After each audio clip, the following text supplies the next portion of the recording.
A seal sneaked into his room. She looked at him, seeing the signs of weak intelligence and exhaustion, yet she could not hide her love. When Khalid weakly asked her what she would do, she replied, "I won't let you die here. You must multiply that love of yours many times over to know how much I love you." Khalid realized she had nothing to give him to save him, but a seal surprised him. "I just want you to kiss me." Welcome, my friends, to the third and final part of the summary of the novel Zikola Land. Khalid returned to the lake, where Yaman and a seal were waiting anxiously. After telling them everything, Khalid decided to follow a strict and risky plan. He would eat only bread, saving 6 units daily to amass 360 units in 2 months, then add 40 units from his reserves. As for replenishing the wasted reserves, his bold plan was to incite a social revolution against the thuggery. Khalid went to the restaurant and proposed the owner lower the price of chicken in exchange for guaranteeing it all sold. He then stood among the workers and spoke with angry passion. "Why do we pay 2 units for protection? Why do we eat dry bread to pay people who feed off our toil? We will pay no one from today on." The workers responded to his call, and Yaman and a seal joined him strongly. The next day, the workers violently confronted the thugs in the quarries, defeating them and driving them out, returning to their work with new vitality. Khalid succeeded in raising the price of the book, but lost an additional 50 units, renting the horse again. He returned to his brother, only to find the price had risen to 500 units. He had no choice but to pay, sacrificing a large portion of his reserves. Khalid left his brother with the book in his hands, filled with a painful sense of shame toward Hilal. Khalid opened the book and began to read eagerly. It revealed that the original inhabitants of Zikola were actually descendants of adventurers who had been trapped inside Furik's basement after its construction and were forced to escape through the strange exit in the desert. They had forgotten their origins, save for their calendar and Arabic language. Then came the decisive sentence, the riddle of return, written by his father. "Whoever comes to this land and wishes to return to his home must enter Zikola, be like the sun, and carve into the rock. Then he will find the other door of the basement before the head." The book ended, leaving Khalid facing an obscure riddle with a deadline of only 3 months before the day of Zikola, and a fate that might be slaughter or returning with stupidity to his world, fulfilling Mona's father's prophecy in an unexpected way. Khalid stood baffled before the book's final riddle: how to be like the sun, how to carve into the rock, to find the basement door before the head. All paths seemed blocked, and wine had a devastating effect on the intelligence of Zikolians. Having consumed part of his wealth, Khalid found no escape from its influence. He surrendered to drink, feeling his hope evaporate, and collapsed laughing, mocking himself and the stupidity of the riddle. Khalid woke up regretful and returned to his friends, showing signs of paleness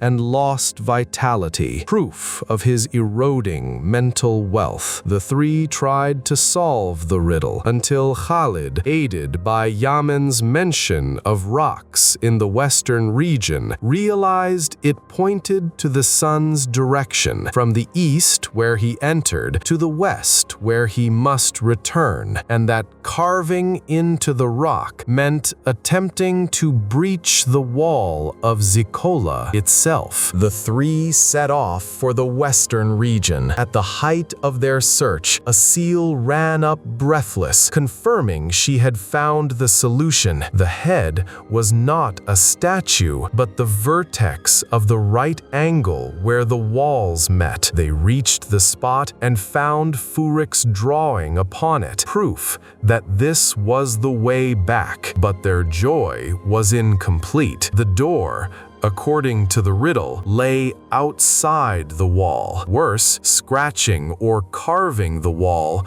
was a crime punishable by death. Here, their clever friend Ayad stepped in with a bold solution: buy an abandoned house near the weakest point in the wall's corner, 200 units, and hire workers to dig a secret tunnel from the house to the wall, 300 units, completing the task in just 20 days without anyone noticing. The price was exorbitant, 500 intelligence units at once, while Khalid's reserves barely exceeded 650. Feeling he stood on the edge of an abyss, Khalid decided to take the risk. He would buy the tunnel, but wouldn't leave immediately. He would stay in Zikola until the final day to replenish his lost intelligence. In a moment of both weakness and strength, he asked Yamin to take responsibility for making decisions on his behalf, fearing his diminishing intelligence would lead to mistakes. He told him honestly, "I love Asil, and she loves me, and I fear becoming stupid and having her turn away from me." Despite Asil's pleas to delay the payment, Khalid was determined. The agreement was signed. No sooner had Khalid paid the 200 units for the house than he felt intense pain, and his face grew paler. But the knockout blow came with paying the 300 units to the workers. Khalid collapsed to the ground in a seizure, convulsing from the loss of most of his wealth. Only about 100 units of intelligence remained in his reserves. Khalid returned to life, but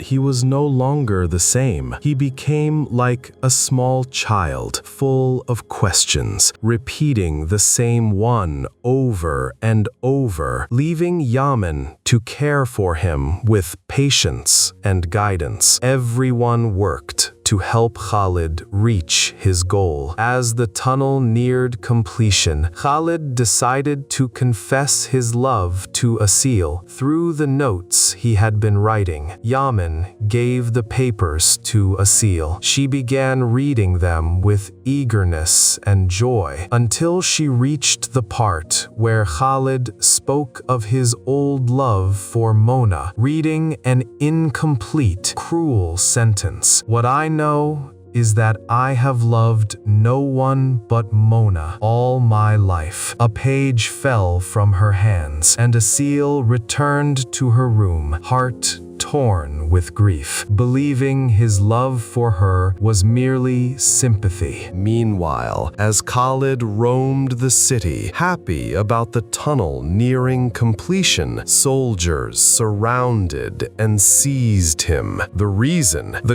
governor's wife had given birth to a son, meaning the day of Zikola would fall in just 7 days, not 2 months as expected. Khalid was thrown into the poor quarters, where he met Jawad, a man who had lost his wealth on his beloved's dowry, a story echoing Khalid's own with Mona. But Jawad was calm, proud of his homeland, resigned to his fate, believing his beloved would be proud of him as a sacrifice. At the palace, Yamin learned of Khalid's arrest and confronted Asil about her coldness. She tried to evade him, thinking Khalid didn't love her. It was then that Yamin gave her the missing page he had found, containing the rest of the phrase, "Until I found Asil, for whom my love grows every day. As for me, I feel a love for her I have never felt before." Asil read the words and broke down weeping, realizing the gravity of the misunderstanding, and found the motivation for one last attempt to save her beloved. Now, Khalid is a captive, threatened with slaughter in 7 days, his intelligence diminutive. The tunnel, however, is nearly finished. The 7 decisive days began. The poor of the western region were presented to the doctors to determine the poorest among them, Khalid and Jawad included. At the end of the day, both were chosen to be sent to the central region with the more fortunate poor, meaning one of them would be the sacrifice of Zikola. The 2 friends exchanged parting wishes. Jawad asked Khalid to tell his beloved he loved her, and Khalid asked Jawad to give Yamin and Asil moving messages, especially to tell Asil that she was truly more beautiful than her star. Khalid arrived at the platform in the eastern region, awaiting his fate, while Asil waited anxiously at the governor's palace. She decided she would wrong no one, but she could not let Khalid be slaughtered. When she examined the poor, she deliberately disqualified them one by one until 4 remained, Khalid among them. At the crucial moment, she pointed to Jawad, saving him, and kept Khalid and 2 others as the poorest, leaving their fate to the game of Zikola, which determines the sacrifice. Khalid went to make his statue, then stood in the celebration square as the wooden disc spun with arrows. He chose his protection spots, but his lost intelligence betrayed him. 3 consecutive arrows struck him in the right thigh, and the crowd shouted that he was the sacrifice of Zikola. Asil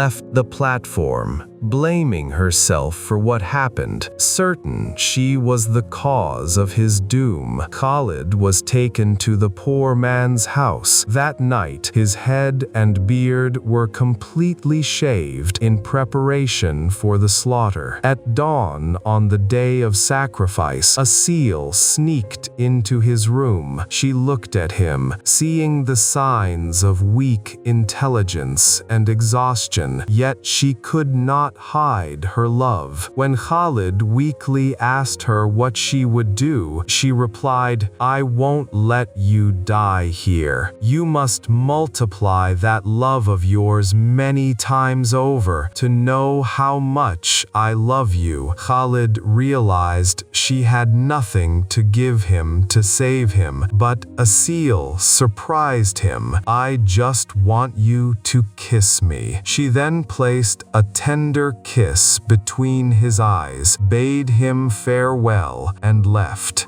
That kiss was the price of his salvation. At sunrise, on the day of slaughter, as Khaled's cart moved towards the platform, Asil was not in it, but another girl. At the moment of execution, an unexpected surprise occurred. The boy Khaled had saved from drowning, the woman whose son he had saved, Yamin, and other workers he had helped, all stood up and shouted, "If you are going to slaughter those who are not poor, then slaughter us with him. In the ensuing chaos, another doctor was summoned to examine Khaled. By a miracle, and through careful examination, the doctor discovered that Khaled possessed wealth surpassing many in Zikula. Unknown to him, Khaled had managed to regain a large portion of his lost intelligence units through the selfless good deeds he had done, the sincere love he had gained, and most importantly, that final kiss, which had been a divine transfer of intelligence units from Asil. The governor, his face a mask of fury, declared Asil a traitor to Zikola, stripping her of her title. Khaled was released, the story concluding without a sacrifice for the first time. He went searching for Asil, his heart heavy with unspoken questions, until a young girl brought him a message from her, hanging on a tree by the lake. Khaled read the moving farewell letter. Asil confessed she had loved him from the first moment, and that she had betrayed her promise to herself by not wanting him to leave. Yet she could not bear to see him sacrificed. She had sacrificed everything, and that kiss was the price she paid from her own intelligence units so he could return as smart as he was. The letter ended with her final news. She was returning to her homeland, Dejana, realizing she could not live in his world, and she would find no stronger reason to leave Zikola than saving him. Khaled rushed to the gate, but it had already closed. The guard seized him, but Yamin freed him, telling him that Asil had sacrificed everything and that he must now fulfill her wish for him to be happy. Yamin gave him a horse, having recovered the rent money from the landlord, assuring him their friendship was not measured in units. Khaled set off westward, returning through the tunnel he had prepared. Khaled walked through the tunnel, then into the basement, following the path of the collapse that had led him earlier, until he reached the final tunnel. He crossed it with great speed, climbed the ladder, and moved the iron door with difficulty, leaping out to find himself in his own home. He embraced his grandfather, telling him and Hajj Mustafa of his adventure, asking them to keep it a secret. His grandfather reassured him that Mona had resisted her father and sworn to marry no one but him. Indeed, after some time, Khaled went to propose to her, and her father finally agreed. Khaled and Mona were married. On their wedding night, Khaled looked up at the sky and found Asil's star shining alone. He whispered to himself, "Asil." Mona asked him where they would spend their honeymoon. Khaled smiled, drew close to her, and whispered, "I have a place like no other, a place where money is not used for trade." And so Khaled returned from the land of Zikola, having triumphed over fate, but the curse of love and sacrifice still pursues him, marking the start of his new journey in the second part. This story is a summary of the novel Ard Zikula by the Egyptian writer Amr Abdul Hamid. What did you think, friends? If you enjoyed it, let us know, and we can bring you the rest of the parts. Don't forget to like and subscribe too.